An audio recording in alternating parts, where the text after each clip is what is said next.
asatoma sadgamaya tamsoma jyotirgamaya mrityorma amritangamaya Om Shanti Shanti Shanti.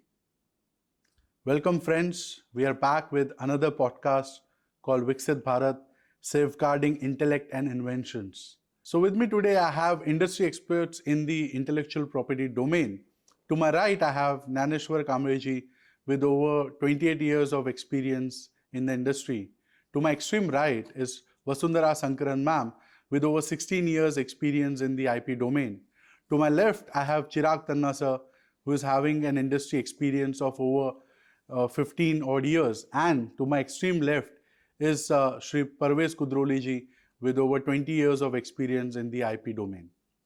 So India is going through a big shift in the intellectual property and IP expertise enhancement, and there are various initiatives happening from the Baudik Sampada Bhavan. We have that in Vadala currently, and it is being headed by Professor Unnat Pandit sir. So a lot of things will be discussed in this podcast, starting from the opportunities and the challenges, and how we as an ecosystem come together to address those and make India rank higher in the Global Innovation Index. So to begin the session and the questions with the panelists, I would first like to congratulate you all and wish you a very happy World IP Day. I'll ask all of you to quickly introduce yourself, in say about 30 seconds. What has been your journey in this industry? What is your role in, the IP facility you are running, and how you are connected with the ecosystem? So I can start with probably Parvez ji. Yes, thank you so much, Umesh ji. Hi everyone, good to be here. My name is Parvez Kudroli. I work with Khurana and Khurana and IIPRD. We are IP attorneys. And my background or what I do at Khurana and Khurana is I work with a lot of inventors, innovators, companies, startups, students, educational institutions to help them with their IPR protection strategy covering patents, trademarks, copyrights, industrial designs, and all related aspects. Before this, I've also been myself a software developer and inventor and a startup founder, and I have also obtained patents myself as an inventor in India and US. So that's where my interest started more than 25 years back in IPR, and I enjoy working in this domain. Thank you so much. Thank you so much, Parvez sir. Can I move to Chirag sir? Kindly introduce us about yourself. Yeah. Thanks for having me here. So my name is Chirag Tanna. I run an intellectual property rights firm called InkID, which is based out of India and Singapore. We are licensed to practice in both these countries. So IP wise, I have been doing this ever since I graduated 20 years ago. InkID as a firm was born around 2010, 2011 when once I got my licenses and everything cleared. The main focus of the firm was to focus on academia and startups when startups wasn't even a buzzword. So if you look online, you'll find many articles which date back then. But along the journey over the last 15 years, what we have done is, because we have focused a lot on startups and academia, one thing was, my personal agenda was to make sure that whatever we are protecting, we try to commercialize those as well, which we are now doing a lot in the medical device sector. So we are connected with funds, and we also run a fund out of Singapore, which is focused on that commercialization. To basically, certificates should not just be hung on the wall was my agenda. Something should happen of the intellectual properties that are being protected. So with that ethos, the firm runs. Amazing, sir. Let's hear it from Naneshwar Kamre, sir. I am in industry for last 28 years. My journey start for IP when I was deputed in Canada, and I realized that multiple countries have very strong positions in patent. So I changed the track and I started working in the IP department. But at the same time, what I realized, the big thing was the individual inventors issue. See, we saw the farmers is having mandi to sell their product, but what happens to the individual inventor is a very sad state. So not only I am working as in a industry to get the IP rights, but also for the individual inventors and institutes. And I am right now designated as one of the top IIM IP strategists globally, and a senior member in IEEE and a founder for Triple AI Maharashtra. Thank you, sir. Amazing, sir. Vasundhara ma'am, kindly introduce yourself. Thank you very much, Umesh ji, for having me here.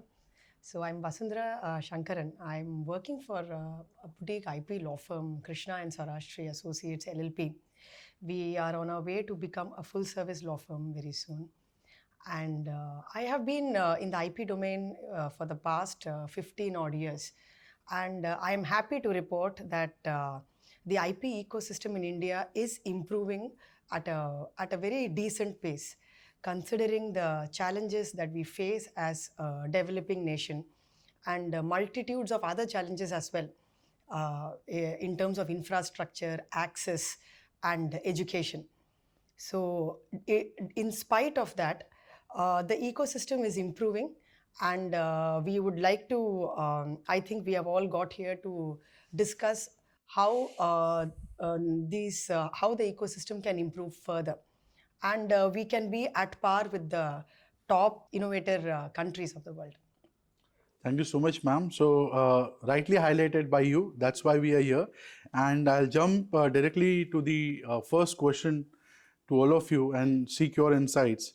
Is India doing enough to protect its inventors and startups from IP theft? So, anyone would like to probably highlight this topic? Okay, interesting question, but there could be multiple aspects to this question. When we say, is India doing enough? The question that also arises is, which India are you talking about? Okay, one could be, is the Indian government doing enough? Another is, are the people in India, are the companies in India, are the educational institutions in India, are the students in India, are people maybe who are not in the cities, but maybe more in the rural areas, are they doing enough? That becomes, we can't have a general question and answer in that sense to this question. I would say that the government is doing quite a lot, right? But then the question is, how much of it is percolating down into the ecosystem, into the people who should actually see? Government can encourage, right? Government can't actually do the IP filings. Okay, government can provide the support, environment, and encouragement to people to take up and do these things. But then ultimately, the citizens, the companies, the institutions, the students, the innovators have to come and do the IP protection related activities. Okay, so there I see a lot of scope for improvement. Firstly, in terms of awareness creation among people. What is IPR? Why is it important? How is it relevant to them? Right? Many people think we have been carrying on like this for years and decades. Why should we get into IPR? What difference does it make? Now, this is where initially you have to start with creating awareness and then having them actually work on great technological innovations. How can that happen? You can't have IP protection if you don't have well-educated, qualified, technically skilled people who are coming up with innovations. Without innovations, where can you talk about IPR protection? So education also is a focus area, encouraging people to do things differently. That is a critical focus area.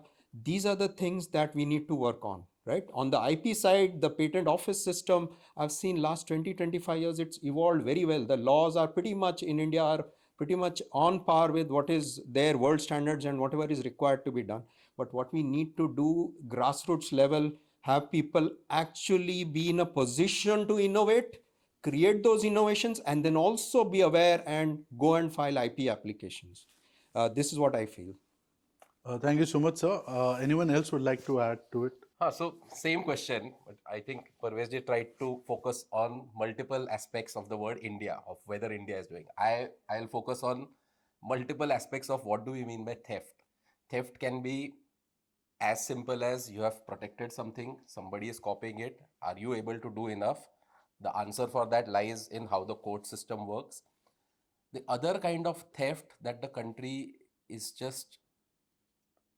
won't see it till now, but it has already started happening, and I know this firsthand. So one of the largest funds, only countries in the world where IP matters, I'm going to refrain from taking names.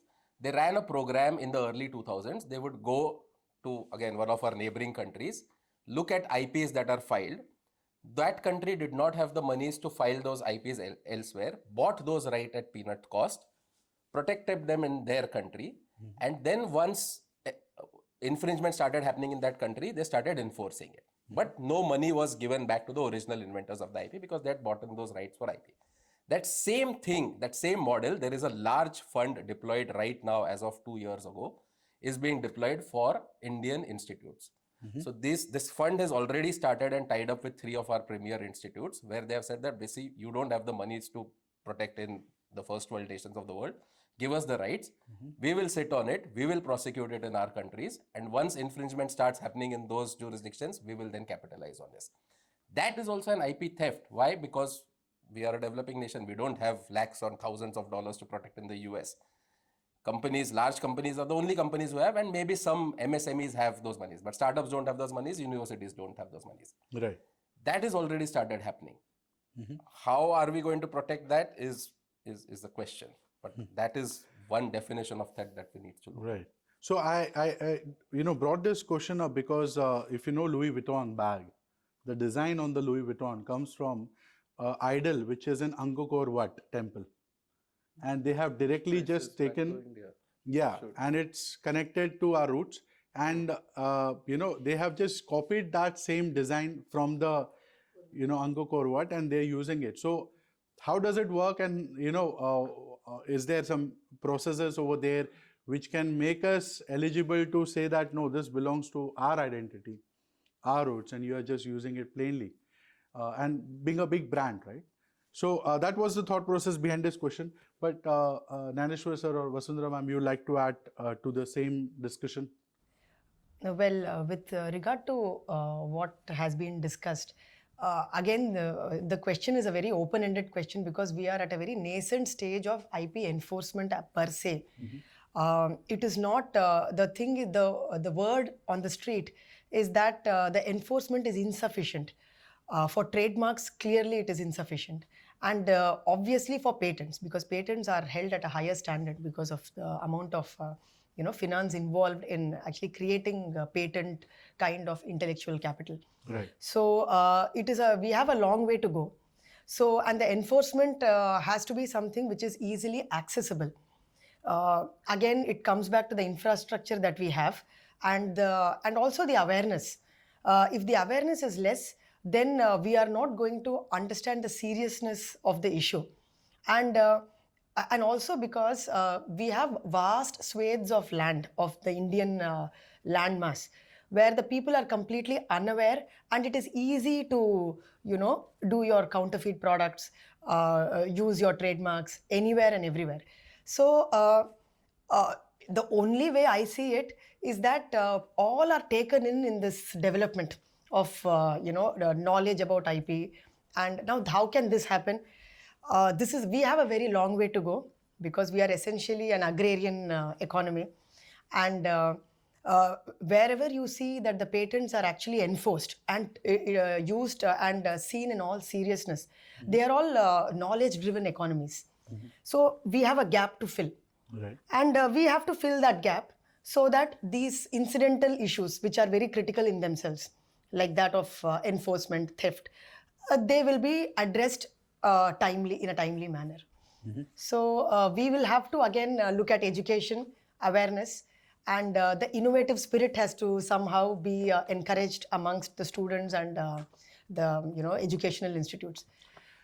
Right. So I think there is already something happening on that lines about educating the people, like NEPAM scheme from the government, which is inviting IP attorneys in campuses and having sessions on IPR awareness.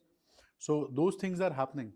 But let's deep dive into it. What else we can do to make awareness available and accessible to all these strata, within the country, because these NEPAM sessions happen only, I think, majorly in the academic institutions.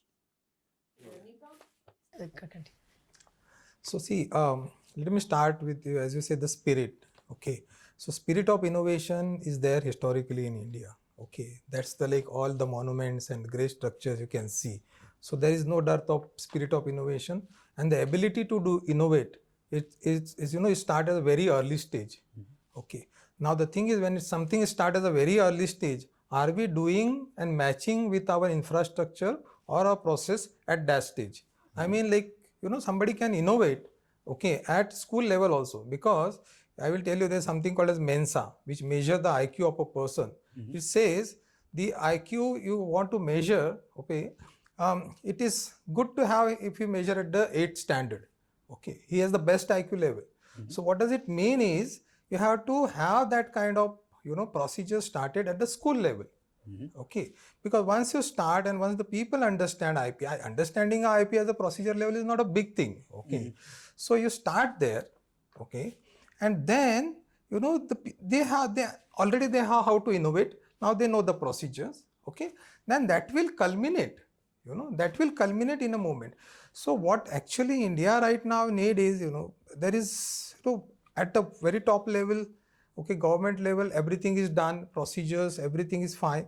Now we need a movement. We have to convert our demographic advantage, okay, as an accelerator to innovate. And to do that, I think we have to do at the grassroots level. We are saying reaching the last mile or enabling the last mile. Okay, that is where the things will be, and then you will see the mega output coming out. Right. So what I think you are trying to percolate here is what Modi ji did with Startup India or Swachh Bharat Abhiyan, something like that, which starts at the grassroots level, making people aware and kind of have everyone involved in that revolution where we are discussing IPs on the dinner tables or at offices, whatever we are creating, whether with trademark or copyright, we are thinking of doing those things. Anyone else would like to add to it? I just one thing. So I think, yeah, he mentioned very correctly that, India has had so much since the past, and we see so many videos about it of what India was in its glory days and whatnot. But I think the problem there was, if we consider where today's world is, that I don't think we were capitalist enough to protect. As a country, we were all about benevolence. Ki jo hai, just give it away for free. And we saw that when all that issues of basmati and haldi and all started happening, and then we realized, oh, this is all traditional knowledge, which should be, it was never recorded. It was just passed on for generation because we thought that, okay, this is just something that is to be disseminated.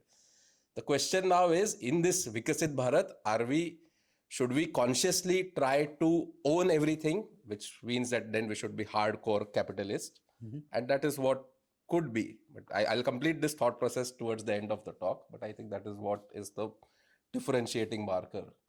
So I think we copyrighted, like, Umejji, yes, sir. Can I, in this context, Yeah, please. based on what Chiragji and Naneshji mentioned, Yeah. this is a very important point he has mentioned regarding that capitalist thinking, and what he mentioned, giving it away.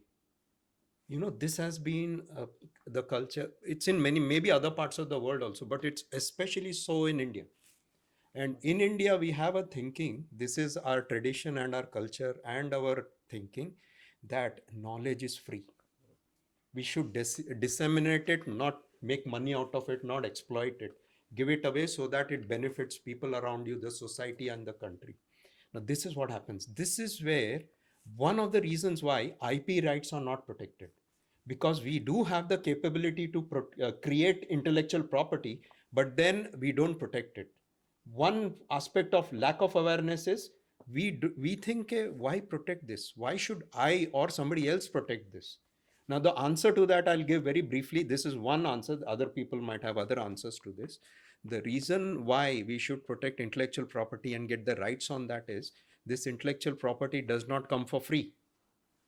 It takes time, effort, energy, application of mind, a proactive problem-solving mentality for somebody to create valuable IP. It doesn't come free. And then it has value out there in the world. And other people, if you don't protect it, other people will use it, misuse it, exploit it, make money. And the people who are innovating and creating, struggling to do that, don't get anything. And imagine next time, do you think they'll go and innovate?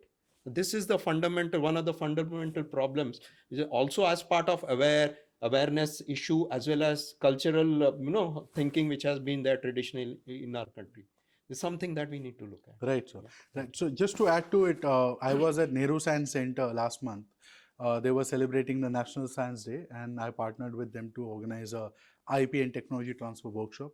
There's a girl student in the audience, and she was listening to our panel discussion, where we were discussing about IP and all. So she, after that panel discussion, she raised a question that I am an academic, I want to become a teacher, and I want everyone to get knowledge for free. And she was with this notion that I will not patent it. Why I should think of exactly the thought process, like what you talked about, the mentality, the mindset which exists at the lower age group people who are 8th standard, 9th standard, or maybe who are in schools. So the thing was, which we cumulatively told her was, you patent it, then give it for free. If you really want to do that kind of a charity, but at least make sure that it's kind of patented. India has some value created around it. It has a tag that, okay, this was invented in India. And I think that's what we did. Just to add to what Chirag sir mentioned, right? We gave things for free. Imagine, you remember Corona vaccine? Yeah, we have done that in recent time. Let's not talk about what we did in the past.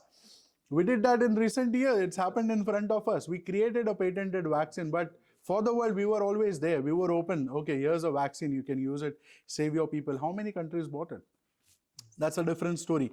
And as you rightly said, if I may just add, Yes, sir. even if you want it to be available free to other people, patent it, then give free, and then ensure the patent holder can ensure it's really freely available. Because if you don't, somebody else will patent things around it, and they'll create obstacles for others to use it. Secondly, your intellectual property cannot make a difference to your society and country on an economic level if there's no protection on it. Right. Just creating an invention means nothing. You have to bring it to market. And which company, which businessman, which person or entity is going to invest in it if there's no intellectual property right to protect? Because they are taking a risk, investing in that technology or that IP, setting up the whole, maybe it requires manufacturing, people, investment, materials, and they are taking the entire business risk. Now, if the business fails, they lose money. But even if it succeeds, other people start copying if you don't have IP right protection. So what's the point? Can things work economically in modern economies, countries, without IP protection? That's the question that we have to think about. Yeah, so let me bring a very interesting scenario over here. We heard on the capitalism, we heard on the IP related thing from sirs. So if you look at the US, okay, let's take a benchmark. So 35% of the GDP of US is driven by IP intensive industries. Okay. Wow. So okay, that leads to creation of jobs in manufacturing, software, in healthcare. Okay, now that's the benchmark. Now, if 35% of the GDP of US is driven by IP, so that is where we have to reach, and that is what it is already proven. Now, the only thing is we have to collaborate.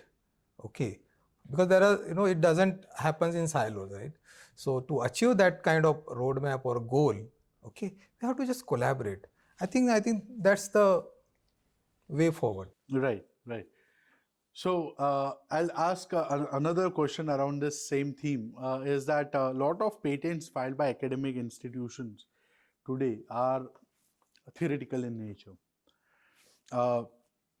And that's where my role as an innovation center comes in, where we are looking at making them collaborate with industry partners so they can take those inventions into market and maybe commercialize or create a startup around it. That's the two-way journey they have, right? Either they can use that invention to create a startup, or they can commercialize or license it. Beyond this, I don't think so they have any other option with that, or they can keep it idle with them.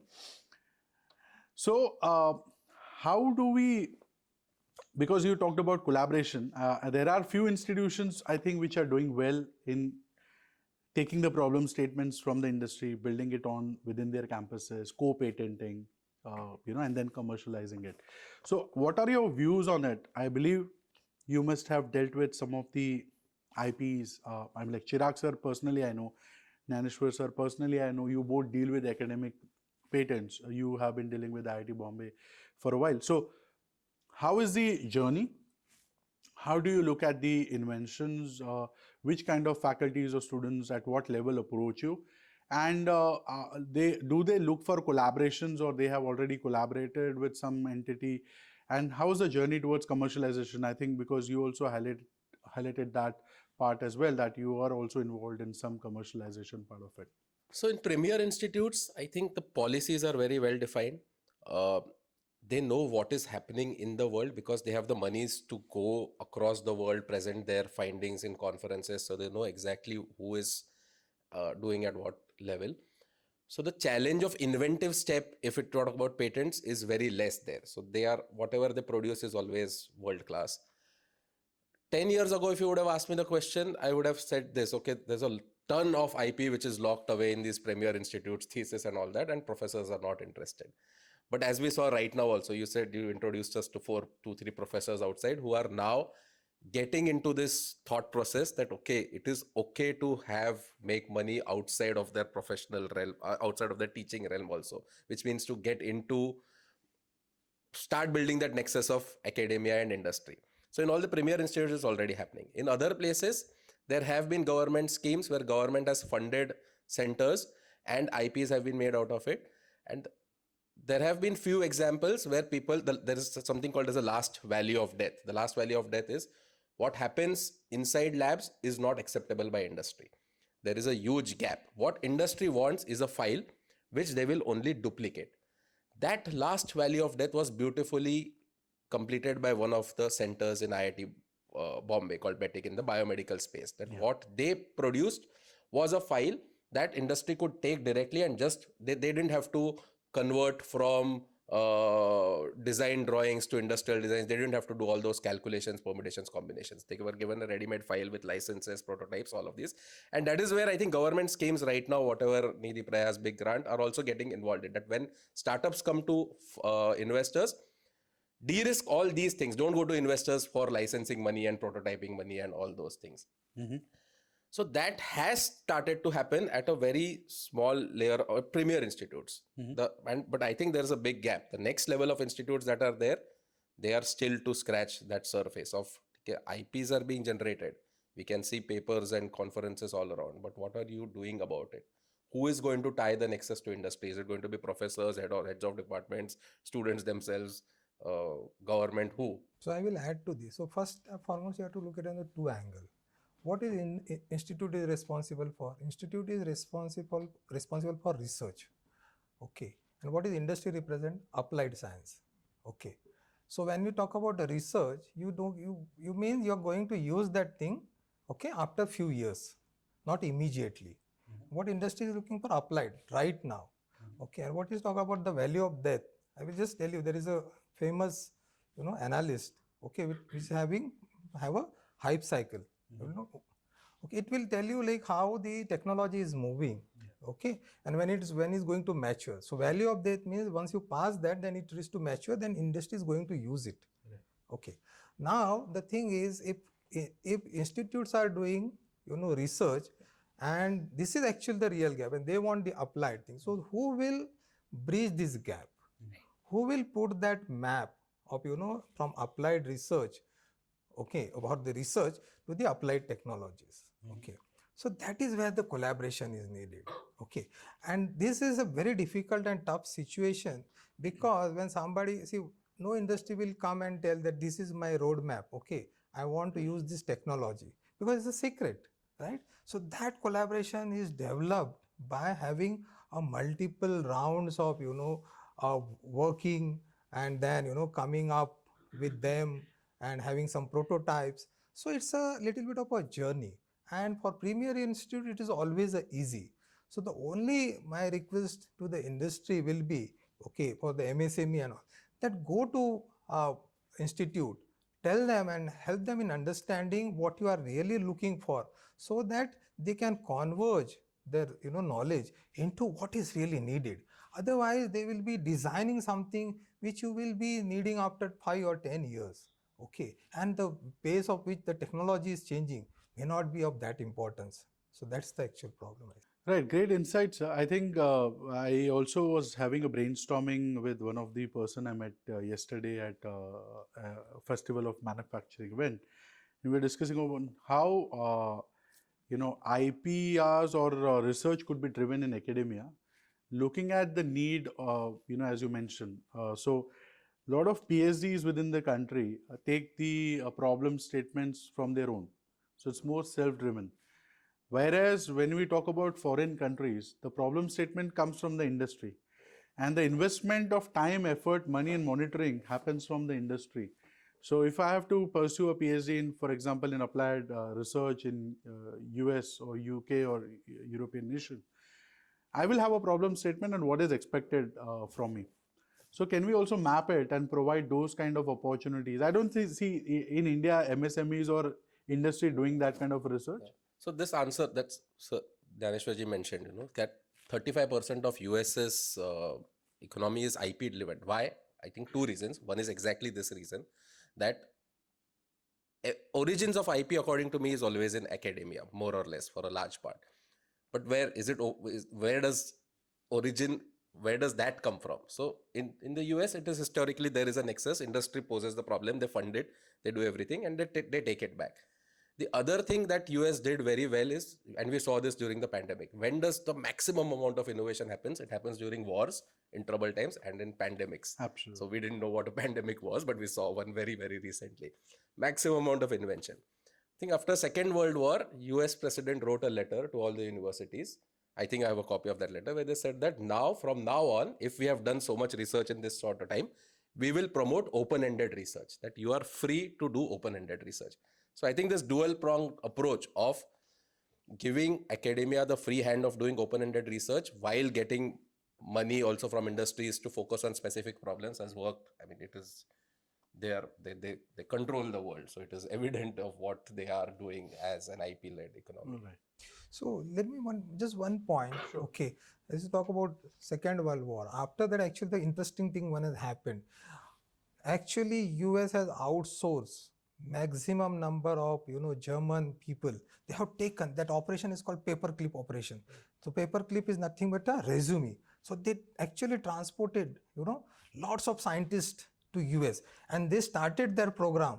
Okay, that space program. And if you read history, you will see before World War II, there was nothing, no technology at all to that level. Okay, and this is the genesis of how the boost has happened.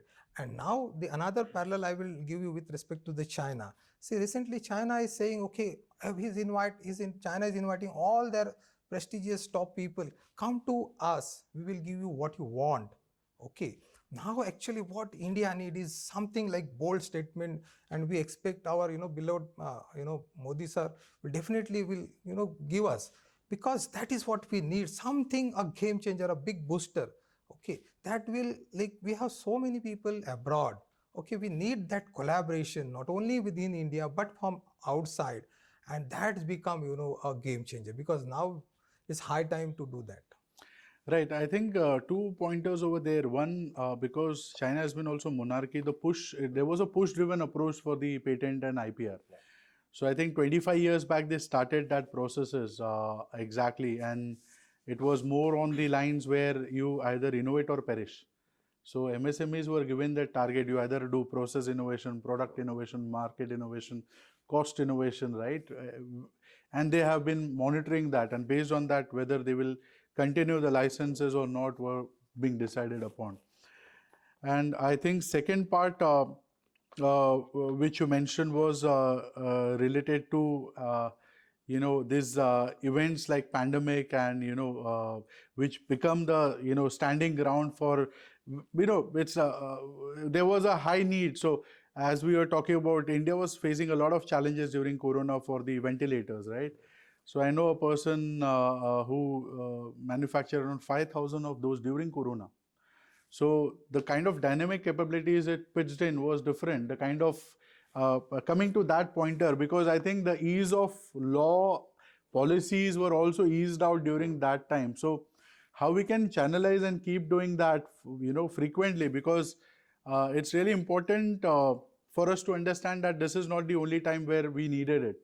Looking at the scale of where we stand today. So connecting to that thought process, I will go to Parvez sir. can you highlight some aspect related to how we can expedite patent approvals?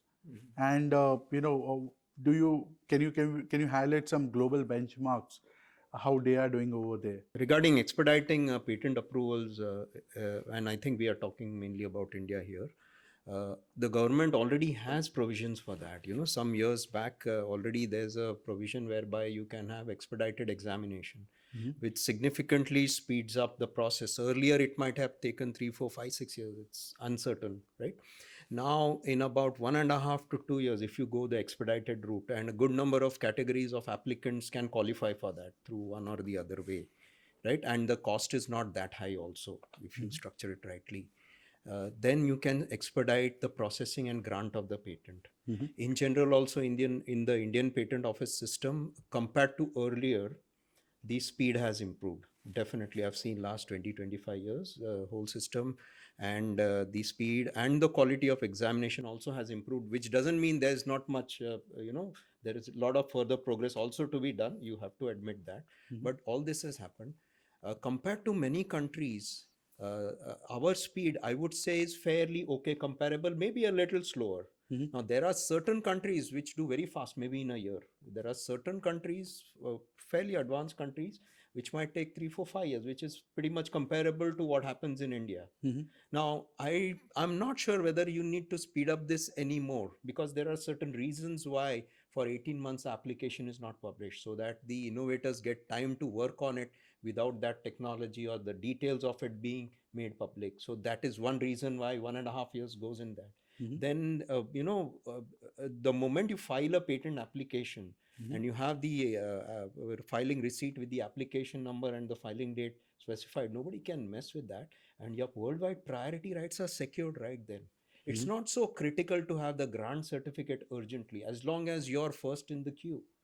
And that, using that, you can go around, not just in India, but across the world, try to work it, see whether it's gaining traction, the invention itself. Okay, and then you may even, if it's not gaining traction, you don't even want a patent granted. You may not spend money on the later stages, because in India resources are limited. If you see that the technology after a year, 18 months is not gaining, or 2 years is not gaining traction either in India or in a foreign country, you may not even pursue the application, right? And this kind of timelines give you scope to do that. So instead of putting more money in that application or that technology, you may shut that down. Gaya, okay? No point wasting good money after bad, right? Go on to something else. So it's not like a one-sided thing, khali we have to speed up things. Okay, I think the system in India is quite okay, quite good. Okay, I don't see much point in speeding up. People who want to do have the option of doing that. Okay. Chirag sir, would you like to highlight? Because I think, see, the backdrop of this question is because now innovators don't have much time to innovate. Like if you're talking about engineers, then bringing the product in the market and then capitalizing on it. Because we have seen the story of ChatGPT, then DeepSeek came, and now I don't know, there are 10 others in line. Right? So how do you deal with this? Because as an inventor, there is a dilemma, right? Already mentioned, absolutely correct. The first 1.5 years is in our hands, which we always tell everyone around us who come to us, ki patent grant chahiye, patent grant say, file the patent, use the next 1 year judiciously. Because develop the product, see what the market is saying, use that full 1 year, don't come, file the complete specification, let the patent get to grant and all of this, we won't get. I said, no, that is a separate journey, file it, then use it to launch it into market and see what the market is saying. Use that judiciously. That's the term that I keep on repeatedly saying. Once you have feedback, once you know it's going to work, once you have investors, clients, whatever, then there are all the ways and means to accelerate this thing, because acceleration also means time. If you're going to file in 10 countries it's going to cost you more than 20 lakh rupees, right? So who has that kind of money to invest in R&D? You finally want sales. So the processes are right. The processes are not a problem. Patent Office last year cleared a massive backlog in one clean sweep, which is good. They have again gone down a little bit. That is another challenge. But So that is proceeding according to, we are not far behind. Earlier, it used to take 10 years, 7 years. My own patents from 2011 got granted in 2024. But that is okay. Chemistry patents, we are one of the fastest in the world. Even earlier, also 10 years ago, even now. Right? So before even we do foreign filings, we get an examination report and a grant in today's day and age within 18 months, even in a non-fast track mode. This is normal examination. That way the processes are fine. So the thing is, there are two ways. One, I'm completely in agreement that it has to be fast-tracked with respect to the market requirements, and or rather, what they wanted to say was that 18 months publication time, and the time to think on the part of the inventor and the applicant to see what is the future strategy for this patent, for this innovative concept. It is certainly there, but we have to see from the perspective of our country, the profile of the kind of people who are becoming applicants. Some people are there who are in the industry, who have a connection with the industry, who have a good opportunity and a possibility of making it a product which can be introduced in the market. The other set of people, substantially from probably academia, they are not really looking at a marketable product. They are looking at other things, like, for example, improving their resume, improving their profile as a professor. So we cannot undermine that as well, because we have to see how the system works and helps everyone, every stakeholder.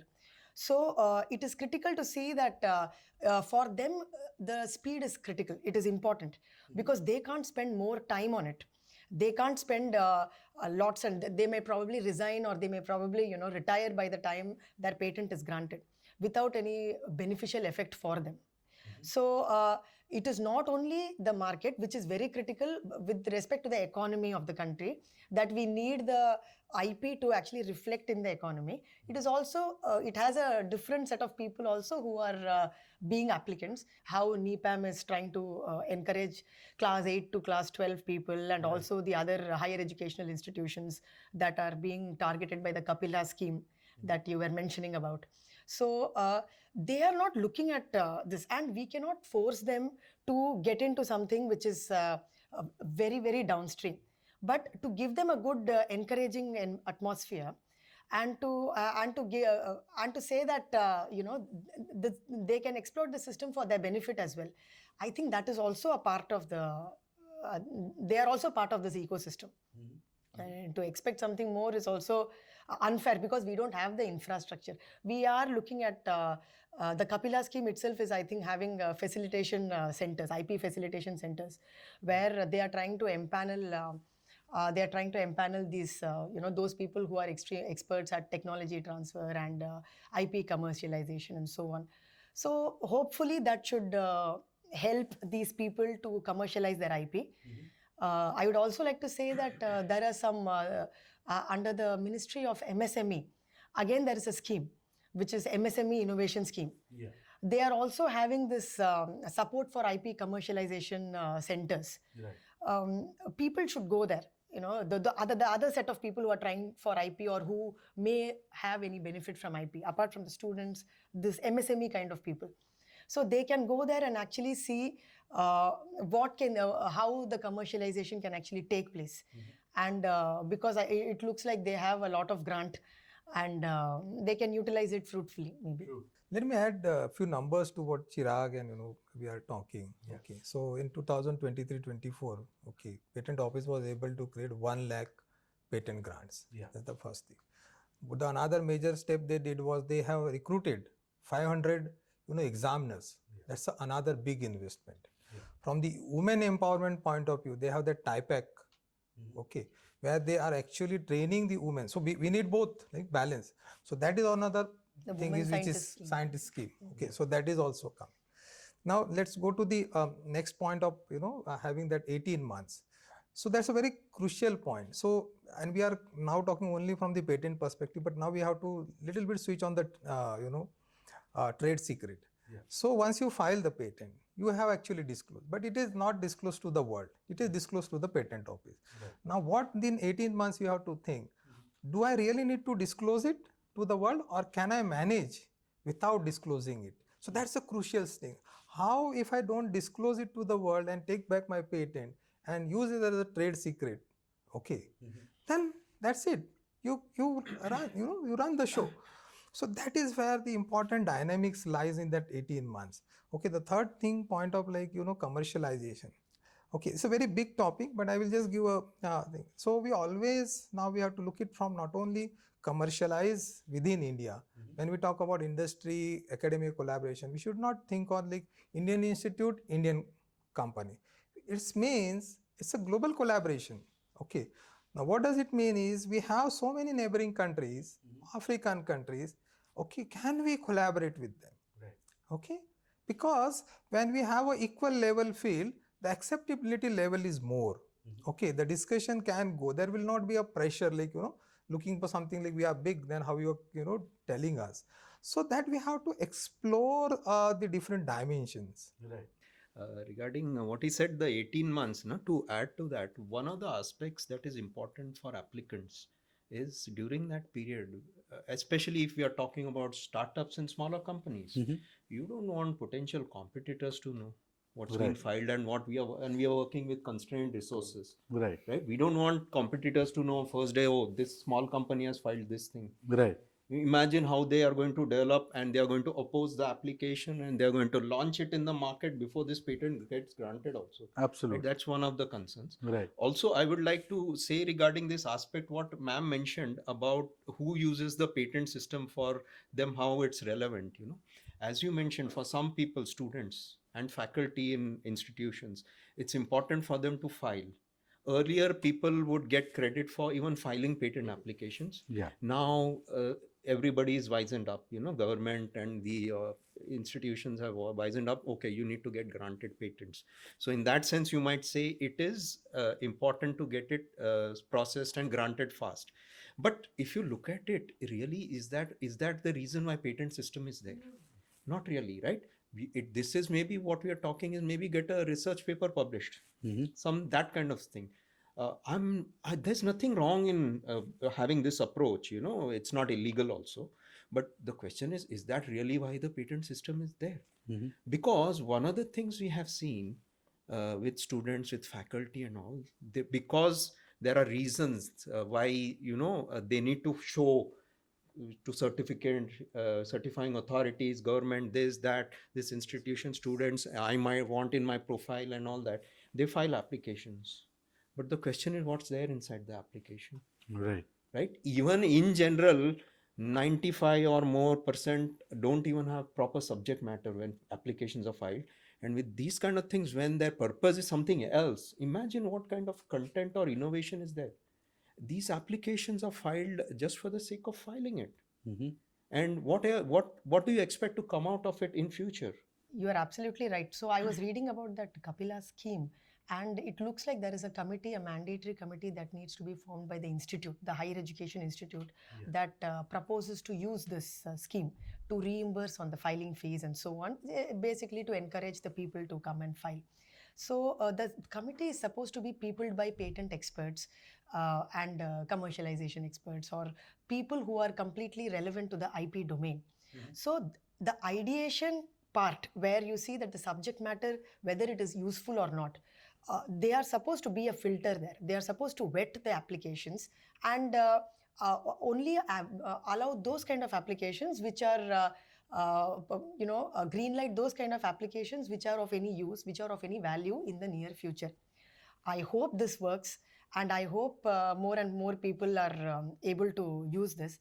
However, as it has been seen, there are thousands of institutes across India, and it is difficult to envisage that everyone has a very sincere and a very forward-looking committee which is being made, and they pass on the right applications for this for the scheme. We are trying to understand how the government is helping and how the innovators can be helped by the government in a favorable manner, which is using the IP system well as being beneficial on both sides. So the committee has to work correctly. Yes, setting up that kind of committee is very important. That to extent will take care. But the question is how many people will, how many institutes will actually set this up and do it. Now they all have IPR cells, sir. Just for your but it has to it's go a- through that system. Yeah, And the other thing is, people who are filing such applications, they are using the resources of the system for nothing really much underlying. So there might be valuable resources getting sort of, I don't True. want to use the word wasted, True. because like everybody has a right to file, but Could be we used could have for a better filed by use. people who, you know, because government is providing these schemes, including the startup scheme. Yeah, So people file, including companies, you know, startup companies file all kinds of applications, and really nothing much is going to come out of it. Right. And it is encouraging poor quality Got things it. just for filing for the heck of it. And you are using government resources, you are using patent attorney resources in the process. Now, to some extent, this is not just in students and in institutions or educational or research institutes. Sometimes companies also file, you know, just to show numbers, Yeah, right? yeah. And you know what pitfall can be there? One of the pitfalls that I've actually seen going forward in the future, after a few years, company, you know, they forget what they have filed, and then they say, you know, we have filed so many patent applications, so many are pending, so many are granted. Then the opposite party, either it could be an investor or a potential partner who wants to collaborate with them, or somebody who wants to look, they'll say, okay, can you get a due diligence done for your patent portfolio? And when you go through that, the results come out, may not be, they are very, very unflattering, Right. right? We've had, you know, I've experienced this with one of our clients. They filed patents. While filing, there was not much content. We gave them feedback, but they were too busy with the operations. And they've said, "Arey yaar, aisa baat mat karo, jo liya hai do, draft karo, file kar do." Bro. Many years later, when they got, they said, oh, and by then 3-4 years later, they've forgotten what kind of things they had filed, and really, you know, they hadn't applied their mind to it really. Right. And when the due diligence somebody asked them to do, and they got that done, then they got the feedback. But they couldn't say anything to us, because this request from our side as to clarify the invention, have clarity, subject matter, this was not just we had communicated orally, but it was documented in an email. Yeah. But this is what happens. It's a pitfall. So just to add to the discussion, in India we have so many engineering colleges where mostly every final year student has to come up with a final year project, and it's a mandate, right, kind of a thing. Now many of the students also think of commercializing it or building a startup around it, but I have been always going to these institutions within my region and saying that please have an IP expert for the visit during these exhibits. Why? Because the faculties are also not aware what can be patented. I'll give an example. I was at Nashik KK Wag Institute of Engineering, and they had built 2 electric vehicles, 2 EV bikes. Now, my first question was what they have patented or any patent filed in that. And the students were literally not aware about it. So I just told them go on Ola's website and see what things they have patented in Ola. So very next month when I was there in Nashik, a girl student from that team came running to me and she is like, sir, we got 6 ideas which can be patented in that and we are going ahead. So imagine from one EV, one college, one project, we have this number. If all, instead of waiting for people to come to us and asking what is your update or how can I help you, can we collaborate with engineering colleges and in these exhibits we can give them number. Why I'm saying this? Because as highlighted by ma'am, Kapila scheme gives a mandate 100 patents per college which is associated with Ministry of Education is eligible to file for Kapila scheme. So 100 patents can be reimbursed in some sort, in some, right. So that can be taken care of, but many institutions are not able to complete that 100 count per year. So that leaves a void, right, which they can capture. And I think that's where the Baudik Sampada Bhavan can collaborate. These IP attorneys can be available at all the institutions, and then they can go and directly map and say, okay, this what you have invented, I can help you file an IP around this XYZ thing, right? What are your views on this? So always three people, not just IP attorneys. If they are talking about exhibitions or something that a student wants to show to the world, Yeah. 3 people should always evaluate it. One is IP experts, because they will tell you whether this will work or not work from a pure technical standpoint. Somebody from the industry, because they will be able to tell you whether this will sell in the market or not, and one from the investors community, because they will tell you whether it makes money or not. Right. And So that is the right, then the correct questions are posed to the person who is presenting. right. So I think they have started calling investors now because they know money is there. But I think the patent part, right, which comes later. I think once we have done, after the marriage is over, It they'll has ask, to be at the same, "Dula kaun hai?" in the same panel. It has to be. Small thing to say, just one. Yeah, go It was just I was just thinking about this as to what will happen to those applications. For example, in the scheme, if the committee rejects it because the value is lacking and there is nothing much for there is no patentable subject matter, what next? So are the students or anyone who is forwarding it, is the road closed for them? It should not be. There is an educational gap there that needs to be filled. Somebody has to be there to guide them, to tell what else can be done. Right. So if the committee or anyone, I'm stressing on committee because they are present there in the institute. So how exactly can it change? So it cannot be that the ideas are wrong, it cannot be patentable, so they will never come back again with a different proposal. How will they come back? They have to have some guidance. So that guidance has to be provided right there dynamically at that time, instead of waiting for a yearly visit by somebody or something. So that might close the loop and use. So let me take that last word, loop. Right now, whatever we are talking about, it's just like a straight line. The current system is like, straight line. You don't have a feedback coming in. What you need is a closed loop system. Okay. So what is the closed loop? You file a patent, then as Chirag said, okay, there has to be a feedback incorporation, and that has to be continuous. Because what happens when industry gives the feedback, then you change your approach. Okay. Just by not just changing the approach, you will get the result. You have to use the right tools. Okay. Because the educational institute may not be aware of there are different patent tools, or which is like a patent scope or lens. Okay, they provide different search tools, which will TRIZ is the invention maturity program. Okay, but this I'm talking about the patent scope, or these are free tools, okay, by the different government's offices, patent offices. So that helps in improving. So that actually addresses the quality questions. Okay, industry when it gives, then it bridges the gap between what is the applied and the research. So where you have to bring what exactly is the needed. Okay, both the things are needed. Then comes the commercialization part. That's a very difficult thing. But I think now we are actually attacking the bull till now from the head. Right, we are asking them, file patent, more patent, more patent. I think now we have to go reverse way. Okay, we have to have such scheme. I don't know, this is a hypothetical scenario. We have to encourage people, file litigations. Okay, file litigation and government will give award if the litigation is proved. So sometimes, see what happens is once, you have the skill, now you have to earn and with that skill. So if there is something like you will get an award that you file against somebody, and if you win, then you will get. So that thing automatically will be, the loop will be more tighter. Okay. So we have to now start attending from the back.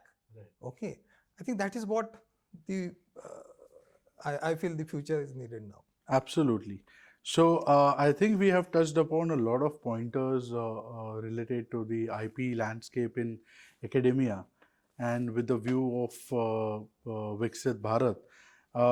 Can we take one pointers from each one of you on what are your views of Viksit Bharat and how IP landscape is going to evolve, and what needs to be done, like final thoughts. We can start from anyone. So you're saying Viksit Bharat and IP land in the context of? In the context of IP, right? Like how we can safeguard intellect and inventions, or create new inventions. So firstly, we are already developing. It's not कि अभी future में ही विकसित होगा. Already हो रहे हैं विकसित और आगे भी होना है, and we have a long way to go. And I clearly see that without proper creation of innovations and IP and protection and getting that into the economic loop, विकसित भारत का जो प्रोग्रेस होना है नहीं होगा to the extent that we should have. A country of our stature should have that kind of a thing. That is very much required. I personally look at it from the grassroots point of view. Mhm. कि overall scheme में तो होता है and big level discussions होते हैं, concepts and trends and all that, that's fine.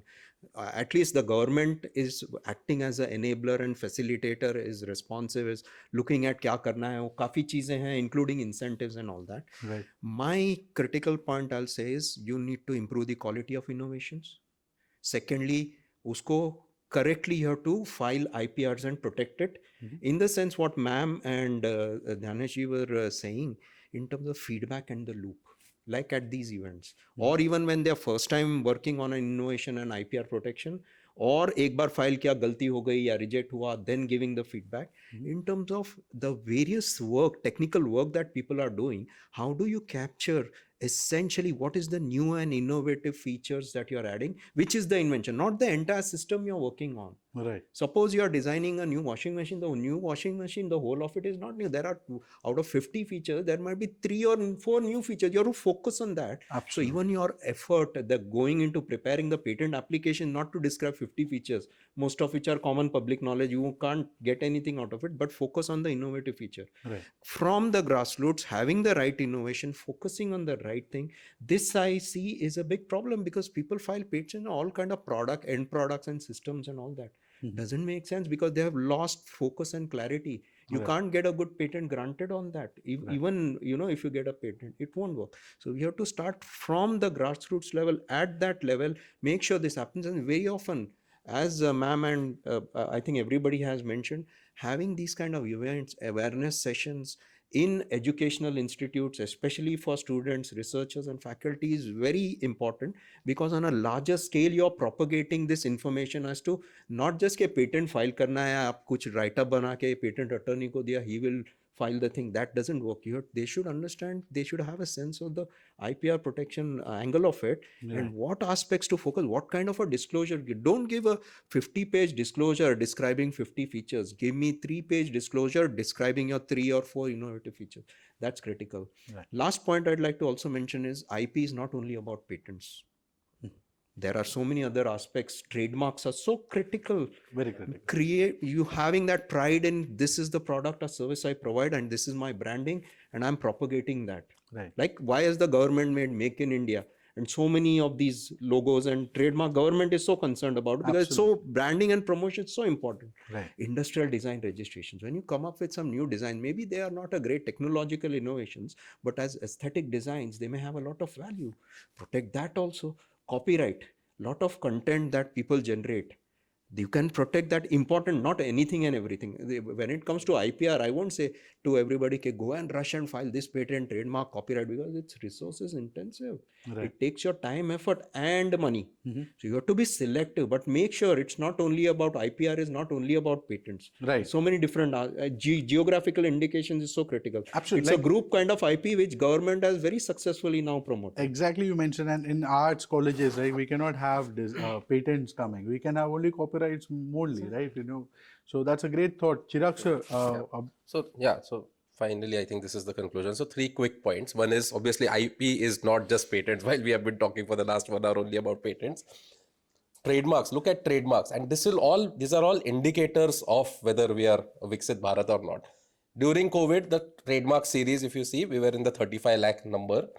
Today, we are almost reaching 70 lakhs. So in 4 years, we have doubled the number of trademarks. What does that tell you as a country?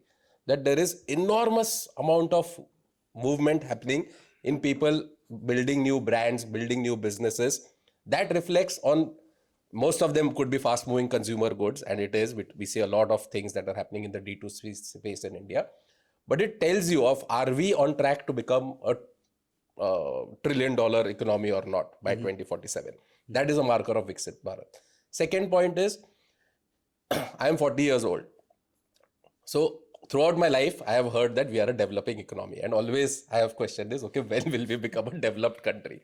But we are at a stage now where we have started litigating and started becoming contentious about IP, ethereal things we can't see but have value, things we can't measure, touch but have value, which is what the West or first world countries have done. So now that we have started protecting them, going beyond protecting, commercializing, enforcing, if we start doing that, I'm not saying we are doing that, but if we start doing that correctly, then the people who are pointing fingers at us and saying that your laws are wrong, your section 3D is wrong, your section 3 is wrong, will stop talking about it once we show that how enforcement happens in this country.